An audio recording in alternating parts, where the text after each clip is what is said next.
Hi. Hi. Hello. It's really nice to be here.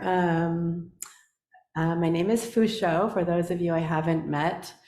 I'm a Hoshi here at Village Zendo. Just gonna wait a second while everyone gets situated.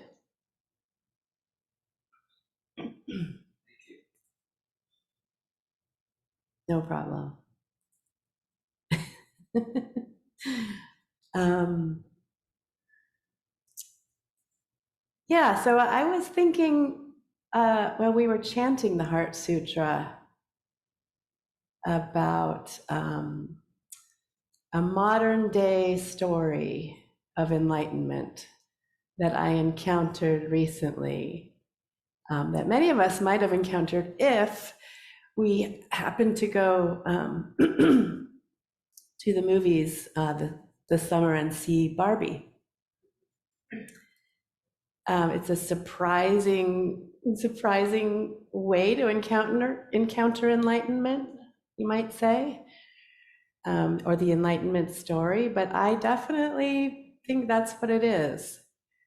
And I also think the Heart Sutra comes into play in her story as the giant franchise, huge box office hit tells it. Although it's subversive, because that's certainly not what it's titled as. And I think that's what's fun and unexpected about it, is that it's a story that could be very simply for kids about a toy doll. But when I heard that the filmmaker Greta Gerwig would be making it, that was the first hint that it might not be your average blockbuster for me. Greta Gerwig is a director who comes from the independent film world, which is also my background. And she's gone on to make some great films and been nominated for Academy Awards, but I feel like her sensibility is a little more than your average sort of, Marvel comic book type of sensibility. And what a challenge to tell the story of Barbie, of a Barbie doll for Mattel, which, by the way, is $1 billion company. And so when I'm talking about what I feel like subversive means, that's a relative term, right? There's all types of what it means to be subversive. But in this case, this is a huge, huge film that's been released globally around the world for entertainment. And it's made over $1 billion already. So in that scope, if you can come away with a modern day enlightenment story, and also be thinking about gender roles and what it means to be human, I would say that's a win. For those of you that don't know the story or haven't seen it, I can share that story with you. I'm not convinced it's made for little girls, by the way. I think it's made for big girls. That was my takeaways. Cezanne's pointing at himself.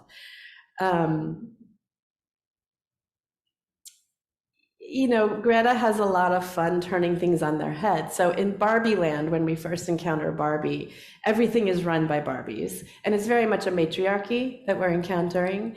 So everybody, all the positions, they have the president is a Barbie, the Supreme Court are all made up of Barbies, the scientists, the astronauts, the doctors, the Nobel Prize winners, everybody running everything are Barbies.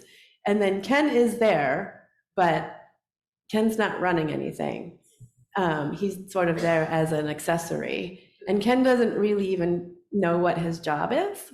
He thinks it's beach, because he likes to go to the beach. That's as far as he's gotten with that. And he just knows that he's only happy existing when he's acknowledged by Barbie. And so that's his kind of whole MO, is to like be in her presence, and to be able to be invited to come over and come to her dance parties. And then he's always disappointed because he gets sent home because every night is girls' night. And he doesn't know even what it would mean to stay over, but it's a very platonic world that we arrive in. And every day is perfect. And so every day she wakes up and everything is great and all the Barbies are fun and wonderful and nothing ever changes until one day, out of nowhere, Barbie starts to have irrepressible thoughts of death. And she's very alarmed and horrified and doesn't know what in the world could possibly be going on or where this is coming from. Not only irrepressible thoughts of death, but she wakes up and she has bad breath, which she's never had before. And she notices a little bit of cellulite on her leg. And then, as she's like coming out of bed, instead of her feet being perfectly poised and frozen for high heels, they flatten.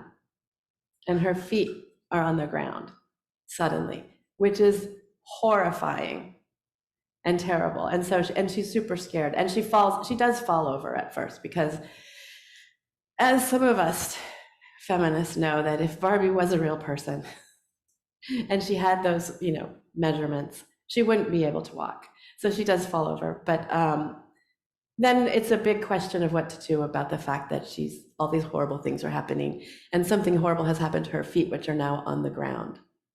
And so she goes and has to talk to Weird Barbie to find out what might be the cause of all of this. And Weird Barbie is the one that nobody wants, is in the corner, but the one that has the makeup on it and the hair's been cut and also lit by a lighter, and she's constantly in the splits. It's just the one that the child has played a little too hard with, or a little too dramatically, a little too punk rock maybe. That was me. That's playing with that Barbie. And the Weird Barbie says, oh, there's something wrong in the human world with your human girl. There must be something going wrong. You're gonna have to go into the human world and find out what's happened if you want to get things back to the way they are. And so off she goes in this journey to the real world to see what she can learn. And Ken goes with her as a sidekick. And boy, do things change once they suddenly emerge in the real world. She starts to think she doesn't actually understand who she is. She starts to try to find out, who her creator was. And Ken, who's been wrestling with his relevance in this land, sings a song, for example. His theme song when we meet him is, I'm just Ken, anywhere else I'd be a 10.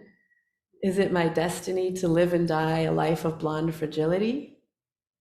And so when he comes out into the world, he suddenly realizes the Kens aren't actually second-class citizens, but the ones who call the shots and drive the culture. And he encounters the word patriarchy, which is a big game changer for him. And Barbie encounters the male gaze in a way that's incredibly uncomfortable suddenly. She recognizes that people are saying things to her and looking at her with an undercurrent of violence. So what she really wants is actually just to get back to the Barbie land as fast as possible, because she doesn't like this idea that things are changing, and that she's starting to feel emotions. So off we are on this journey, and there's a lot of some winking side notes, I would say, about the structures of people and male female roles, and then how things are in the patriarchy. Ken discovers horses and Hummers, and toxic masculinity. And I would say that this film, really doesn't shy away from what would that be like? What is that like? If this little perfect doll role model idea of what the perfect woman is actually out here in our real world, as things are today. And so Gerwig says about the film, since Barbie has had a long history, we had to confront the criticisms head on. We needed to get there before anyone else. Barbie has been equal parts painted a villain and a heroine. We point out and engage with the critics, and at the same time, we celebrate Barbie. I mean, Barbie's always been a very divisive character when it comes to feminine role models. She was the first adult doll that people could play with. Barbie went to the moon before women could have credit cards. Barbie represents a lot of different things. But in a way, you could say she was a stealthy advocate for women in the workplace and our achievements on one hand. There are definitely complications with Barbie, but she was also at the vanguard of moving certain things forward. So we chant, O Shariputra, form is no other than emptiness, emptiness no other than form, in the Heart Sutra.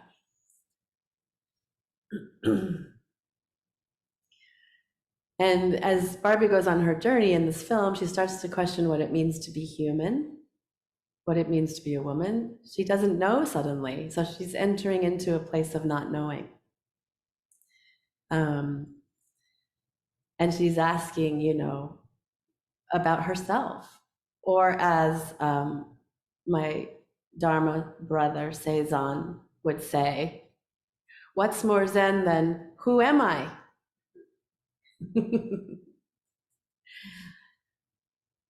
And I wanted to read a story that we know from The Hidden Lamp. We also know it from Vimalakirti Sutra, about the goddess's transformations. And it comes from India in the 2nd century. So a goddess met the Arhat Shariputra, and they began to converse. He was impressed with her great wisdom, but he wondered why she continued to be female, since surely being male would be preferable. He asked, why don't you transform yourself out of your female state? The goddess said, I have looked for the innate characteristics of female form to no avail. How can I change them? She can't find anything fixed or solid that makes her female. If a magician created the illusion of a woman, would you ask her, why don't you transform yourself out of your female state? And Shariputra replied, no, such a woman would not really exist. So what would there be to transform? And she said, just so. All things do not really exist. Form is no other than emptiness, emptiness no other than form. So how can you ask something that doesn't exist to change its form? Then the goddess, by supernatural power, changed Shariputra into the likeness of herself, and changed herself into a likeness of Shariputra, and asked, why don't you transform yourself out of your female state? And Shariputra cried, I no longer appear in the form of a male. My body has changed into a woman's body. I don't know what to transform. Well, she replied, just as you are not really a woman, but appear to be female in form, all women appear to be female in form, but are not really women. Therefore, Buddha said that all beings are not really men or women. And she changed Shariputra back into his own form and asked, so where is your female form now?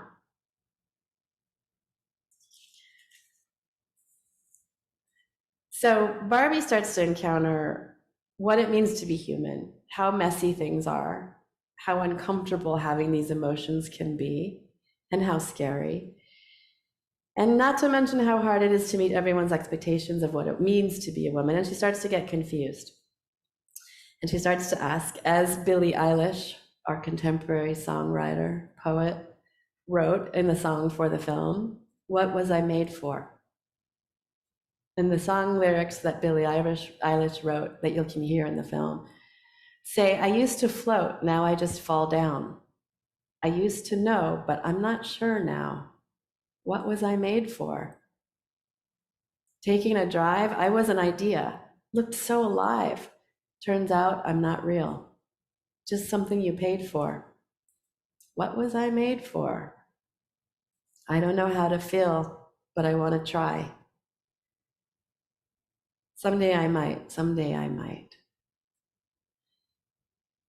And eventually, after going back and forth a couple times, Barbie decides she really does want to be human, even though it becomes very clear to her that what that means is not knowing and inevitably death.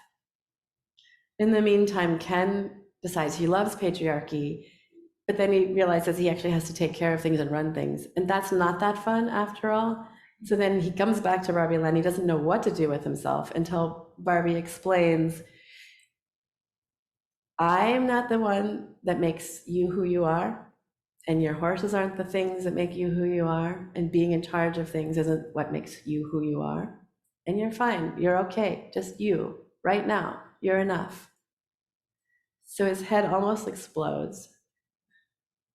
But he ends up realizing that he's enough, or enough, if you want to say. So needless to say, Greta Gerwig packs a whole lot in here. It's very subversive in certain ways.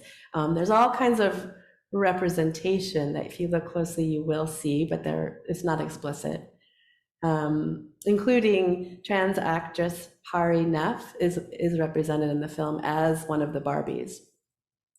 And in an interview, Hari Nef said, well, the movie is a celebration of femininity. It's also a loving send-up of how far it can be taken. So there's a contradiction and ambivalence.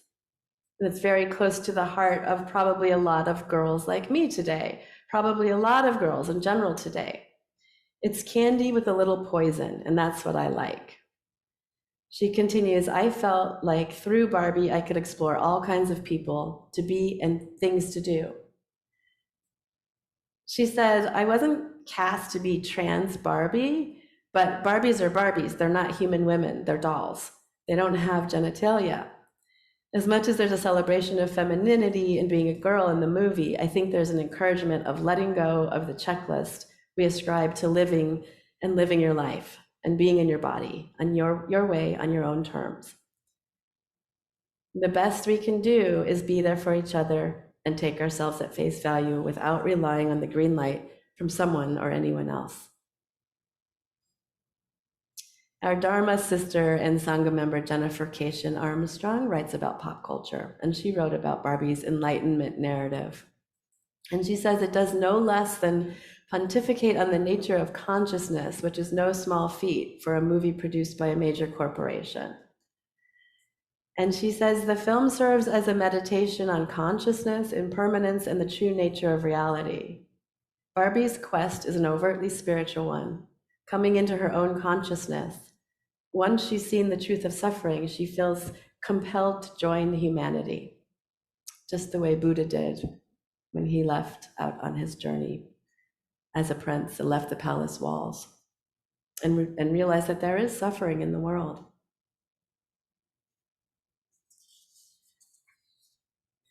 So the commentary in The Hidden Lamp on this story, this version of the Shariputra transforming into different sexes, is by Jan Chosen Bays.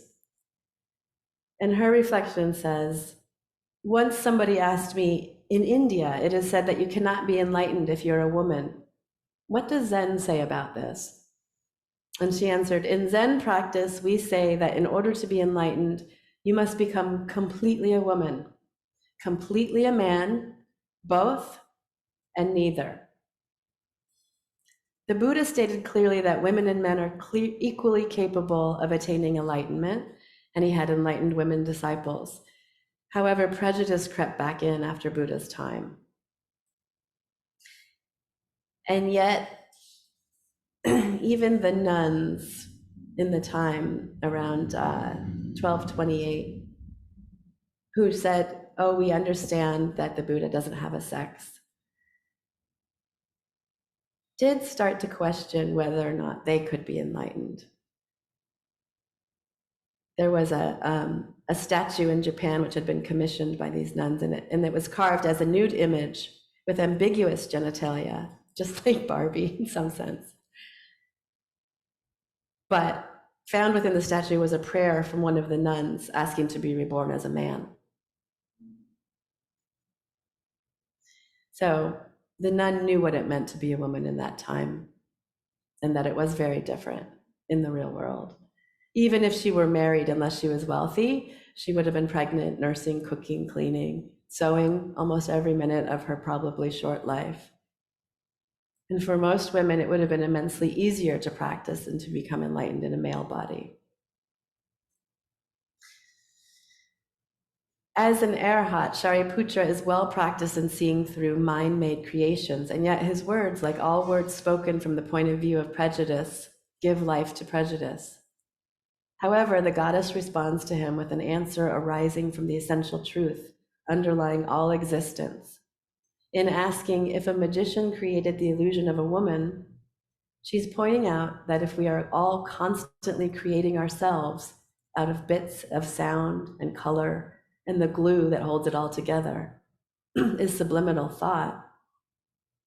I am this is my role, this is mine, this is who I'm supposed to be, this is what I want you to be like. The illusion is so powerful that we will defend it to our death if we're not careful. And the goddess is poking Shariputra. Imagine the astonishment on his face when he looked down at his Barbie-like body. Zazen allows us to zoom in like a microscope, past skin and hair, sinking into the commonality of bone and flesh, of carbon and hydrogen, all the way down to gluons and quarks dancing in empty space. And we can zoom out like a telescope. Our fundamental nature has nothing to do with the chromosomes we have or what parts of us stick out or fold in. It is called our pure nature because it is completely clean of these distinctions. We have been, are, and will be everything. Our practice helps us at least to let go of all differentiation and sit at ease in the humming maw of potential energy we call emptiness. To let go and to smile, as out of that emptiness arise mischievous goddesses and serious arhats, and Barbie, and Ken, and you, and me.